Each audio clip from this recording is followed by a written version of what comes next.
जय गुरुदेव। जो जुलाई में इवेंट होने वाला है वो 29 जुलाई को होगा। 27, 28, 29 जुलाई, 27, 28, 29 जुलाई 2026। तो 2026 में 29 जुलाई को गुरु पूर्णिमा पड़ रही है। उसी पे आपका जो है इवेंट होने वाला है शक्तिपात का।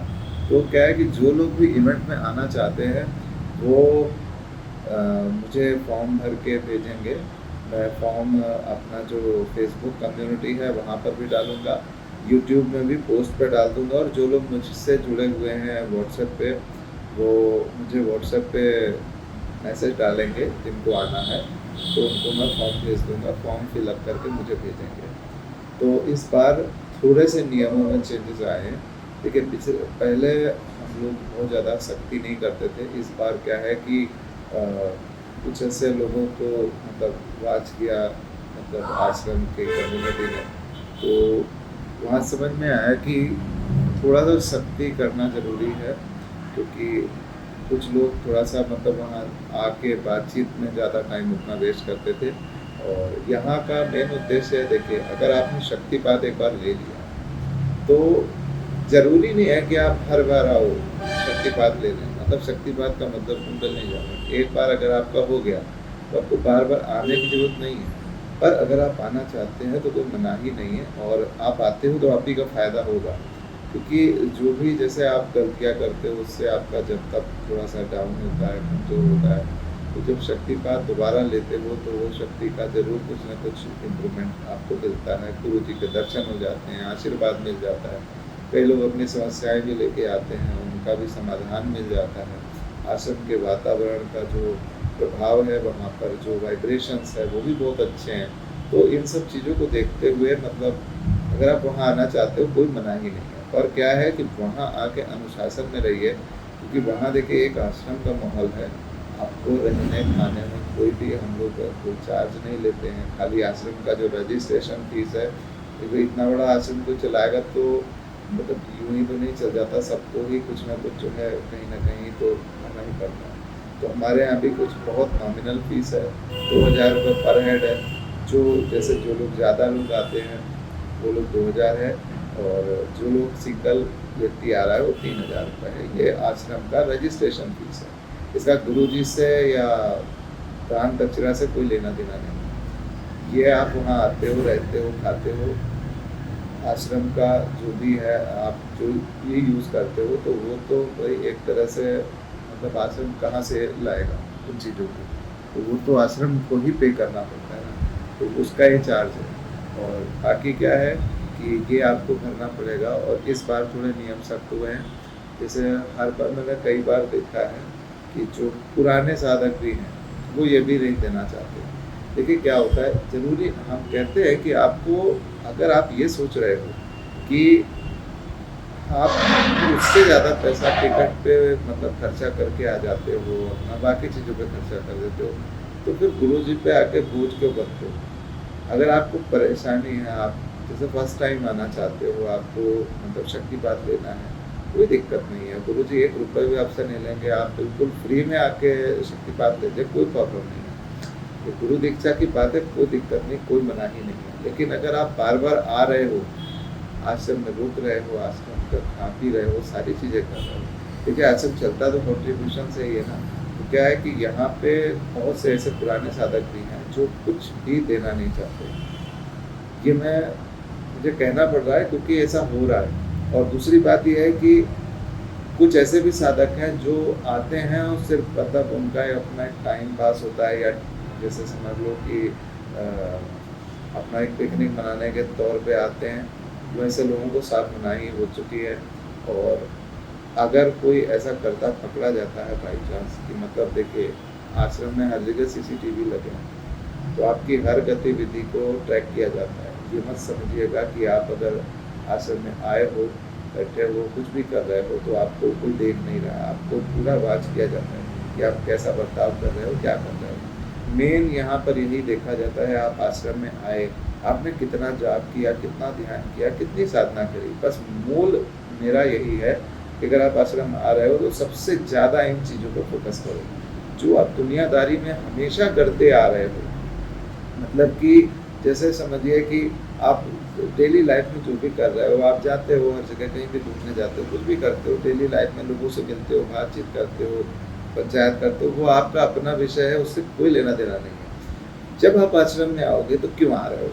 आश्रम में आने का मूल उद्देश्य है आपको अपने आध्यात्मिक अनुभव को बढ़ाना है, अपने आध्यात्मिक जागृति को बढ़ाना है, अपना एक मतलब आशीर्वाद लेना है गुरु जी से, आपको वहाँ के वाइब्रेशंस को महसूस करना है। ये तभी हो सकता है जब आप प्रॉपर शांत रहते हुए, मन में जाप करते हुए, आश्रम के हिसाब से समाधि स्थल पर बैठ कर जाप करिए, ध्यान करिए, और वहाँ चलते फिरते भी वहाँ मन को शांत रखने की कोशिश करिए। एटलीस्ट आश्रम के अंदर तो आप ऐसा कर ही सकते हो। 3 दिन का इवेंट होता है, ज़्यादा दिन का नहीं होता है। और मैं ये भी नहीं कहता हूँ किसी को कि बहुत ज़्यादा दिन तक आप रुको। देखो, मनाही नहीं है, आप 11 दिन अनुष्ठान करके भी जा सकते हो। एक परमिशन लेनी होती है वहाँ। आप आश्रम में जब आते हो तो दीदी से पूछना पड़ता है, अगर आप वहाँ दीदी अलाउ कर देती तो आप 11 दिन 21 दिन रुक के भी आप अनुष्ठान करके भी जा सकते हो। यहाँ कोई मनाही नहीं है। आपको रहने खाने किसी चीज़ का पैसा नहीं पे करना पड़ेगा। आप खाली रहना है अपना साथ। जो साधक हैं असली, उनके लिए कोई भी प्रॉब्लम नहीं है और ना कभी थी।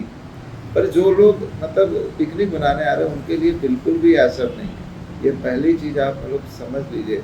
इस बार कई लोगों को मना किया गया है, और मतलब इसीलिए मना किया गया है कि वो लोग बेफिजूल की बातें करते थे, और उनका मूल जो है वहाँ आश्रम में आकर अपना टाइम पास करते थे, वो उन लोगों को मना कर दिया गया है। अब नया नियम ये है, जो भी आएगा पहले चीज़ तो मंत्र दीक्षा प्रॉपर लेके, प्रॉपर साधना करके ही आपको आना है वहाँ पर। और जो पुराने हैं उनको सब चीज़ें पता है, और आप आने से पहले मुझे एक फॉर्म भर के भेजेंगे, और इस बार जो फॉर्म फीस होगी वो आप एडवांस में मुझे पे करेंगे, तभी आप आश्रम में आ पाएंगे।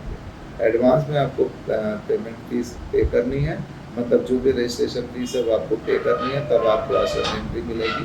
दूसरा है कि आप जब भी आश्रम आओगे तो कुछ चीज़ों का, जैसे मैं हर बार वीडियो में बताता हूँ आपको, तो जैसे आश्रम में जो मतलब ड्रेस कोड समझ लीजिए या जो भी है, अगर मेल हो तो ढीले ढाले कपड़े पहनो, और कुर्ता पजामा बेस्ट है, और कोई दिक्कत नहीं है। आप कोई भी मतलब जनरल कपड़े पहन के आ सकते हो। गुरुजी काले कपड़े थोड़ा अवॉइड करवाते हैं, ताकि आप जनरल ढीले ढाले कपड़े पहन के आओ, कोई दिक्कत नहीं है। कोई भी जैसे कि कुछ चीज़ों की मनाही है, जैसे आप हाफ पैंट पहन के आ रहे हो, या बहुत ज़्यादा मतलब शो ऑफ करने वाला कोई भी माहौल वहाँ नहीं होता, वो नहीं करना है आपको। बस आपको दिक्कत हो रही है तो आप धोती पहन के आ जाओ, कोई प्रॉब्लम नहीं है, लेकिन हाफ पैंट नहीं चलेगा वहाँ पर। और आश्रम में आके आपको 2 दिन फलाहार करना होता है, और रात में आपको पूरा खाना मिलता है। फलाहार भी आश्रम के द्वारा ही प्रोवाइड किया जाता है। तो ये आपका रहेगा। आप जो शेविंग वगैरह करना है वो पहले ही करके आइएगा। आश्रम के अंदर बैठ के शेविंग नहीं करनी है, क्योंकि आप 3 दिन एक तरह से एक साधना पे आए हो, तो साधना के बीच में ये सब करने से अशुद्धि होता है, तो वो नहीं करना है। दूसरा कि आश्रम में जैसे आप आ रहे हो तो कपड़े के लिए बता दिया, इस तरह के कपड़े ढीले ढाले अपने कपड़े पहनिए।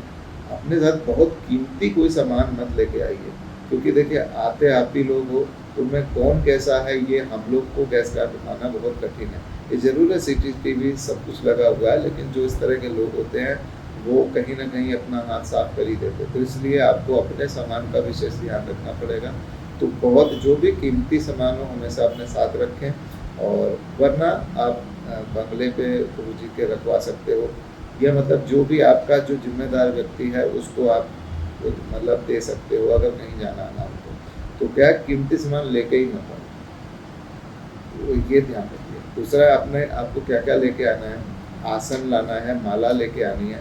जो नए साधक हैं उनको आसन, वो पुराना अपना आसन माला जरूर लेके आएँ, और एक धूपबत्ती गूगल वाली जो है आप ले सकते हो, गूगल की धूपबत्ती वहाँ पे यूज़ होती है। तो जब आप समाधि स्थल पे बैठ के जाप करोगे तो वहाँ अपनी धूपबत्ती आप जला लो और अपना बैठ के जाप करो, क्योंकि कहा जाता है अग्नि के सामने कोई भी जप और तप किया जाता है तो उसको एक तरह से अग्नि को साक्षी मानकर किया जाता है। तो एक अग्नि भी एक मतलब सामने प्रकट हुए देवता की तरह हैं आपके लिए, तो उनके सामने बैठ के जब तप करना अच्छा माना जाता है। तो इसलिए अपना आप एक अपना वहाँ पे इसका कर सकते हो। दूसरा कि गुरु जी के यहाँ जब पहला दिन होता है तो एक गुलाब का फूल गुरु जी को दिया जाता है और कुछ मिठाई, पहले बोला जाता था, मतलब मिठाई आप दे सकते हो गुरु जी को या फिर ड्राई फ्रूट्स आप दे सकते हो। तो ये मतलब किसी भी गुरु से जब पहली बार मिला जाता है तो आमतौर पर मिठाई देने का रिवाज होता है, मिठाई, फूल और कोई भी आप कपड़ा, मतलब कपड़े के रूप में कोई चीज़ दे सकते हो, ज़रूरी नहीं है, लेकिन मिठाई और फूल या ड्राई फ्रूट इन तीनों में कोई एक चीज़ आप ले आना। अगर आप लाने में भी असमर्थ हो तो कम से कम फूल ज़रूर ले आना, लाल फूल। वो अगर आप नहीं भी ला पाओगे तो मुझे बता देना, मैं आश्रम में रहूँगा तो मैं ला के आपको दे दूँगा। तो एक नारियल लेना है, एक फूल लेना है और नारियल वही जनरल जो जटा वाला नारियल होता है वो भी आप ही के लिए होता है। वो आपको गुरुजी कुछ मंत्र कह के आपको दे देते हैं। तो वो एक जब आप अनुष्ठान करते हो तो जब गुरुजी सामने नहीं होंगे, जब आपकी शक्ति उठेगी तो वहाँ पे उस चीज़ को कंट्रोल करने के लिए वो सामने रहेगा तो कोई दिक्कत नहीं होगी। तो वो क्या है, इसीलिए दिया जाता है। तो वो नारियल आपको अपने साथ लेके ट्रैवल करना है, अपने घर पे रख के उसको प्रॉपर अनुष्ठान करना है। अनुष्ठान करने के बाद आप प्रवाहित कर सकते हो, कोई दिक्कत नहीं है। और तो एक नारियल लेना है, फूल गुलाब का चाहिए होता है और थोड़ा बड़े वाला जो होता है डंडी वाला गुलाब वो चाहिए होता है। तो गुलाब हो गया, नारियल हो गया, मिठाई या ड्राई फ्रूट्स हो गया। अब कपड़े की बात मैं हर बार बोलता हूँ, तो जी रॉ सिल्क पहनते हैं। रॉ सिल्क का आप रेड कलर या वाइट कलर का कोई भी कपड़ा ला सकते हो, 6.5 मीटर का। वो क्योंकि पूरा लपेट के ही पहनते हैं तो वही वो पहनते हैं। अगर आप देना चाहते हो रियल में उनको कुछ कि ऐसा वो यूज़ करें तो आप ऐसा कर सकते हो। दूसरा कि गुरुजी अपने पूजा पाठ में बहुत सी चीज़ें यूज़ करते हैं, जैसे शुद्ध गूगल है उसका यूज़ करते हैं, लुबान का यूज़ करते हैं, चंदन की लकड़ी का यूज़ करते हैं। जो इत्र होता है, इत्र में भी भगवान को चढ़ाने के लिए 3 तरह के इत्र आमतौर पर यूज़ करते हैं। सबसे ज़्यादा वो खस का, रूह खस यूज़ करते हैं, वो आप ला सकते हो। ये सब ज़रूरी नहीं है, लेकिन मैं खाली आपको बता रहा हूँ जानकारी के लिए। तो रूह खस का यूज़ करते हैं, रूह गुलाब का यूज़ करते हैं और चंदन का इत्र आप मतलब दे सकते हो। ये 3 चीज़ें आप कर सकते हो। और जो ये मतलब ये आपके ऊपर है, आप कुछ लाना चाहो, देना चाहो तो कोई दिक्कत नहीं। और मतलब इम्पॉर्टेंट चीज़ में फूल है, नारियल है और ड्राई फ्रूट्स है। और ड्राई फ्रूट में भी ज़्यादा नहीं कि आप किलो खा देकर, उससे आप 100 ग्राम भी ले आओगे तो कोई दिक्कत नहीं। मतलब एक खाली एक फॉर्मेलिटी के लिए आपको कुछ देना है, मतलब वो आप कर दोगे तो कोई दिक्कत नहीं। तो ये चीज़ है।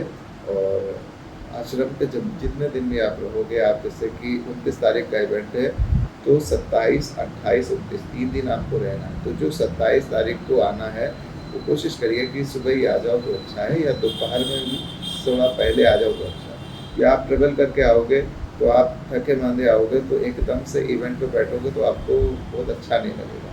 तो अगर आप एक दिन पहले आ सकते हो तो भी अच्छा है। भले आप जो 29 का इवेंट है, 29 का इवेंट जो होता है हम लोग का आमतौर पे दिन में ही हो जाता है, तो आप 4 बजे दिन में निकल सकते हो इवेंट के बाद। मतलब 29 तारीख को आप निकल सकते हो आश्रम से, उसका कोई दिक्कत नहीं है। पर कोशिश करो कि आश्रम में जो इवेंट शुरू होता है, जैसे 27 को शुरू होगा तो आप 26 को आ जाओ। 26 को आ जाओगे तो फ्रेश माइंड से रहोगे, क्योंकि 27 को शाम को 6 बजे या 7 बजे के आसपास मतलब इवेंट शुरू होता है। तो आपको उस समय नहा धो के बैठना होता है। और जैसे मैं बताता हूँ कि आप घर पे ही आप अपना ध्यान करने का प्रैक्टिस बनाइए कि आप एक मतलब कम से कम आधे घंटे आप आसन पे बैठ के ध्यान लगा पाओ। बहुत से लोग होते हैं ऐसे कि ध्यान कभी करते ही नहीं, और वहाँ आके जब उनको 1 घंटे बैठना होता है ब्रह्मनाथ चला के, तो वो लोगों को बहुत दिक्कत होती है। तो वो आप प्रैक्टिस डालिए पूरी तरह से, क्योंकि आपको वहाँ बैठना पड़ेगा ध्यान में। जरूर गुरु जी जो शक्तिपात देते हैं तो व्यक्ति लेट जाता है, पर जब तक आपका नंबर नहीं आता तब तक आपको बैठना ही पड़ेगा आसन, मतलब आसन लगा के। तो क्या कोशिश करिए कि उसकी प्रैक्टिस डालिए, ध्यान लगाने की कोशिश करिए। जब तक आप ध्यान ढंग से नहीं लगाओगे आपका अनुभव होना बहुत कठिन होता है। तो ध्यान लगाना है डेली, कम से कम आधे घंटे ध्यान का प्रयास करिए। और जब भी कम से कम आप 54 माला 54 माला इतना जाप तो करिए। तो इतना मतलब ये चीज़ें आपको करनी है। अब ढीला कपड़ा क्यों बोल रहा हूँ या धोती कुर्ता इसलिए बोल रहा हूँ, जब आप बैठोगे तो जीन्स वगैरह पहनते हो या कोई बहुत टाइट पैंट वगैरह पहनते हो, तो आप पाँव जब मोड़ के बैठते हो तो पाँव शून्य होने लगते हैं, आप ही को प्रॉब्लम होता है इसमें। तो क्या है, जैसे आप धोती कुर्ता पहने हो या पजामा कुर्ता पहने हो या लोअर टी शर्ट भी पहने हो, ऐसा जो ढीला ढाला है उसमें आपको कोई भी प्रॉब्लम नहीं होगी, उसमें आपको कोई भी प्रॉब्लम नहीं होगी। उस मतलब उसको पहन के जब बैठोगे तो आपको ये फालतू की टेंशन नहीं होगी कि कपड़े की वजह से कोई डिस्कम्फर्ट हो रहा है। दूसरा, अगर आप आदत बना के आओगे तो वहाँ बैठोगे ना, तो आपको आदत रहेगा तो बॉडी आपका वाइब्रेशन पे ज़्यादा ध्यान देगा, ना कि अपने शारीरिक दर्द पे जो आप वहाँ बैठते हो। तो ये चीज़ है, तो इस चीज़ का ख्याल पहले से ही रख लेना कि पहले से ही प्रिपरेशन करके आओगे तो बहुत अच्छा आपको रिजल्ट मिलेगा। दूसरा, फिर जैसे इवेंट हो जाता है, इवेंट के बाद खाना पीना होता है, खाना पीना जो भी होगा आपका लगभग आश्रम के अंदर ही होगा। आश्रम में अगर आप आ जाते हो तो कोशिश करिए कि बाहर ना जाइए, कि आप मूल साधना करने आए हो। जैसे मेन इवेंट 29 तारीख का है, उसके बाद आप इवेंट के बाद कहीं भी जाइए, कोई फ़र्क नहीं पड़ता। तो इवेंट तक जब भी आप आश्रम में रह रहे हो तो कोशिश करो आश्रम में ही रहो। हाँ, अगर फलाहार में आपको लगता है कि आपको और ज़्यादा भूख लग रहा है या ऐसा कुछ है, तो आप अपने लिए फल वगैरह मार्केट से ला सकते हो या ब्लिंकिट वगैरह कुछ भी हो उससे मंगा सकते हो। तो उसका कोई मनाही नहीं है, वो आप अपने लिए ला सकते हो और ये चीज़ें आपको करनी है। ऐसे करके अगर आप आते हो तो यहाँ पे आप मोस्ट वेलकम हो।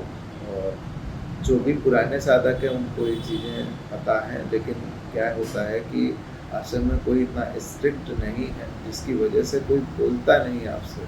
पर इन चीज़ों का आपको ध्यान रखना ज़रूरी है। तो इस बार मुझे बोला गया है चीज़ें कहने के लिए, तो मैं आपको ज़रूर बोल रहा हूँ और इन चीज़ों का ध्यान रखते हुए ही आपको आश्रम में आना है। तो मैं फॉर्म को अपलोड करूँगा फेसबुक पे, यूट्यूब की पोस्ट पे, और जो लोग भी मुझसे जुड़े हुए हैं, मेरा व्हाट्सएप नंबर है जिनके पास, वो डायरेक्टली मुझे कॉन्टेक्ट करेगा। मैं यूट्यूब पे अपना व्हाट्सएप नंबर नहीं देता हूँ, क्योंकि बहुत से फालतू लोग भी कॉन्टेक्ट करने लगते हैं। मुझे सिर्फ साधक चाहिए, जो बंदा रियल मतलब अगर अनुभव चाहता है, आध्यात्मिक अनुभव चाहता है, तो मेरे मेल आईडी पे डायरेक्टली मुझे मेल डाले। एक माला और आसन अपना मंगवा ले। लाल चंदन की माला हम लोग यूज़ करते हैं, और वूलन आसन मतलब कोई भी ऊनी टाइप का आसन हो लाल कलर का, इस दो चीज़ का यूज़ करते हैं। तो अगर आप ऐसा कुछ करते हो तो आपके लिए बहुत अच्छा है। माला आसन आपको अपना जो है खरीदना है, खरीद के मुझे कांटेक्ट करिए। और कांटेक्ट अगर आप करोगे तो मैं आपको ज़रूर रिप्लाई देता हूँ, मैं सभी को रिप्लाई देता हूँ। और आपकी साधना शुरू करने में मैं पूरा आपको सहयोग करूँगा। और आप अपनी साधना शुरू करिए। आप कांटेक्ट कर सकते हैं जिनको आना है शक्तिपात के लिए, पर आ वही सकते हैं। आप नए साधक हो तो ऐसे नहीं आ सकते हो। अगर आपने मंत्र दीक्षा मुझसे नहीं ली है या आप नहीं किया है, साधना नहीं करी है, तब तक आप यहाँ पे नहीं आ सकते। तो अगर मंत्र दीक्षा लेना हो तो भी मेरा जो मेल आईडी है उस पर कांटेक्ट करिए।